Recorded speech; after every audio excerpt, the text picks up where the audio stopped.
Hey there, and welcome back to my channel Official History of Coins and 2 Coin History and Story. USA, pull up a chair and get comfortable. Because today we're going to talk about something you've probably held 100 times without a second thought. Let's get started. I'm talking about that grimy, scratched-up quarter sitting at the bottom of your cup holder or buried in a jar of loose change. You know the one. It looks dirty. The edges are worn smooth, and the surface is covered in tiny scuffs that make it easy to ignore. But here's the thing I want you to slow down and consider. Sometimes the ugliest, most beaten-up coins are the ones hiding the biggest surprises. So before you toss that quarter back into the pile or spend it on a soda, let me tell you a story about a coin that looks like nothing special, but might just be worth more than you'd ever imagine. That coin is the 1976 United States Bicentennial Quarter dollar. On its front, or the obverse, you've still got George Washington looking a little tired, just like he does on every other quarter. But flip it over, and that's where things get interesting. Instead of the usual eagle, you'll see a colonial drummer boy, a young patriot marching forward with a torch in one hand and a drum in the other, surrounded by 13 stars representing the original colonies. This design was minted to celebrate the nation's 200th anniversary, and back in the mid-70s, everyone was excited about it. But here we are, decades later, and most of these quarters have been through the ringer, spent, dropped, run over by cars, left to tarnish in ashtrays. They look like pocket change because that's exactly what they've been. And that's why most people never realize that a rough, worn example of this coin can still carry real value. Let me slow down and build a little curiosity here. Imagine you're sorting through a handful of quarters and you spot a bicentennial with no shine left, maybe a dark gray tone, maybe a scratch across the drummer boy's face. Your first instinct is to think it's worthless, right? Just another old quarter, but that instinct could cost you.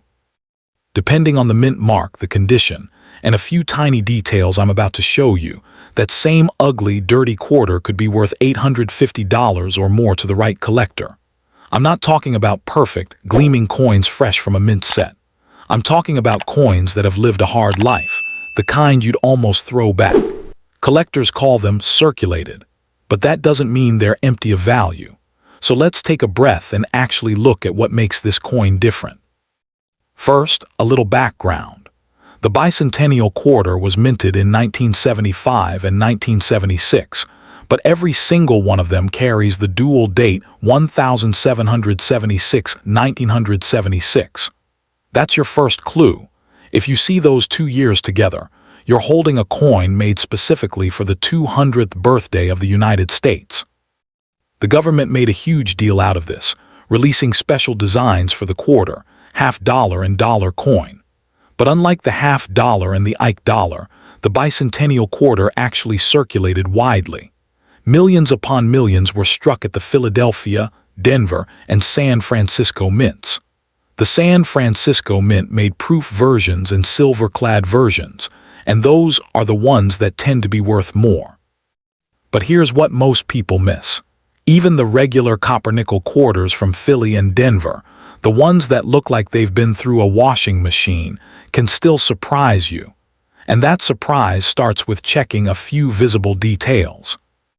So here's what you need to do. Grab that quarter and turn it over to the drummer boy's side. Look just to the right of the drum near the bottom for a tiny mint mark.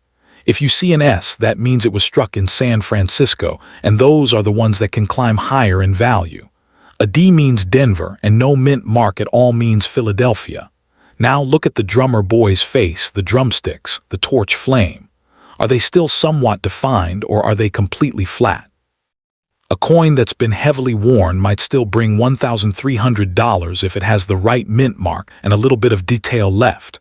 But here, where it gets exciting, if your coin has a clear, readable mint mark and only light wear, maybe just some scratches on the background, but the drummer boy still looks like a person, you could be looking at $2,100 or more. And that's for a coin that's dirty and old, not shiny at all. The key is not to confuse heavy damage with honest circulation wear.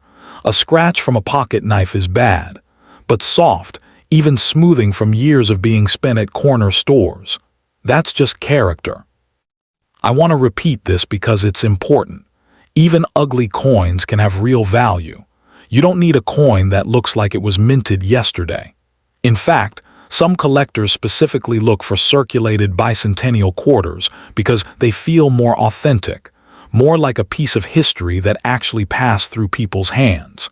And here's a number that might make you sit up straight.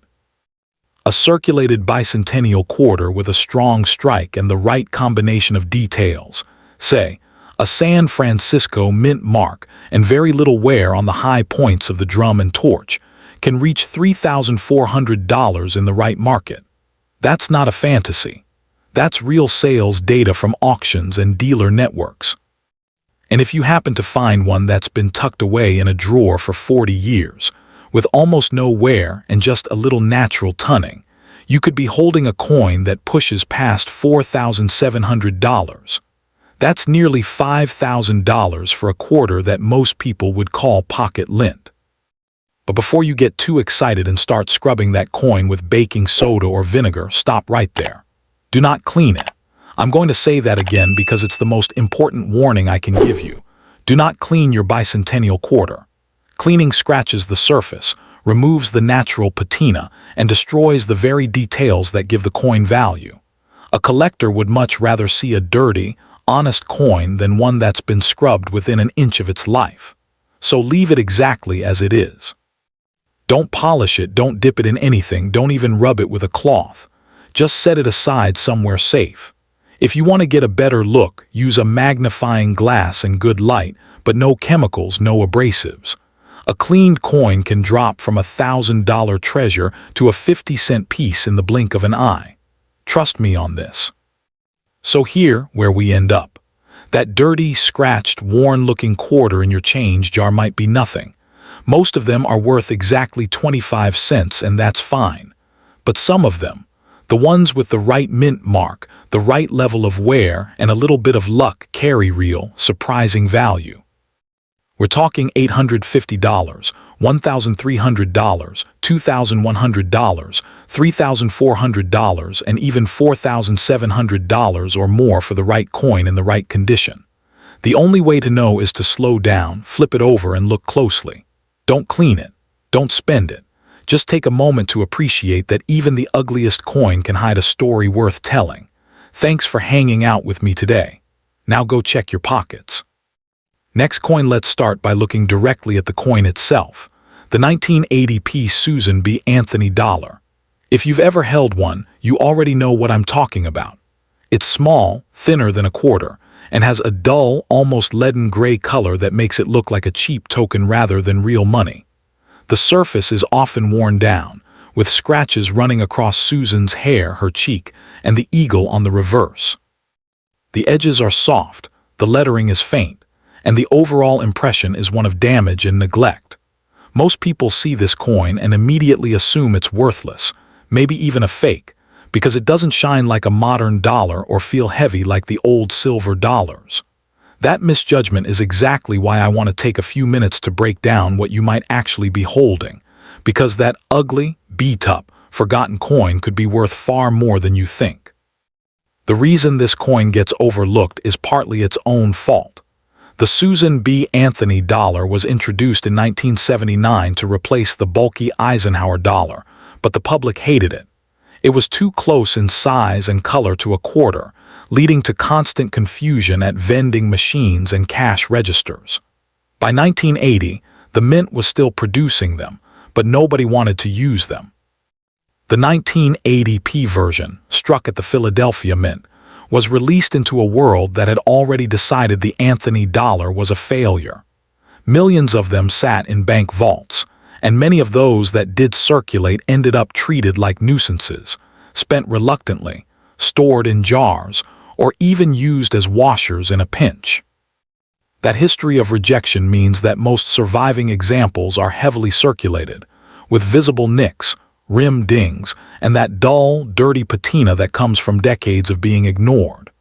But here's the twist. Collectors have started to take a second look at these coins, especially the 1980p, because it represents a strange, failed chapter in American coinage that now has a niche following. To understand what makes the 1980p potentially valuable, you need to look past the grime and focus on a few visible details. First, flip the coin to the reverse side, where you'll see an eagle landing on the moon, a design borrowed from the Eisenhower dollar. That moon landing imagery is a direct link to the Apollo missions, which adds a layer of cool history that most people miss. Now look at the obverse, Susan B. Anthony's profile with her curly hair and strong features. The key is to check how much detail remains. On a heavily worn coin, her hair will look like a smooth blob, and the date 1980 might be barely readable.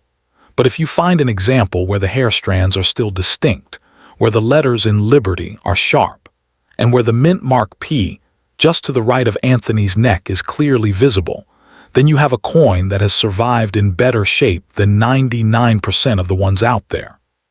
That's the starting point for value, because condition is everything with this series. Here, where the numbers start to get interesting. Most circulated 1980p Anthony dollars are worth exactly $1, and that's fine. But when you move up the ladder to coins that show only light wear, say, a few minor scratches but no loss of detail on the eagle's feathers or Anthony's eye, the value jumps significantly. I've seen confirmed sales of such coins at $920. That's not a typo.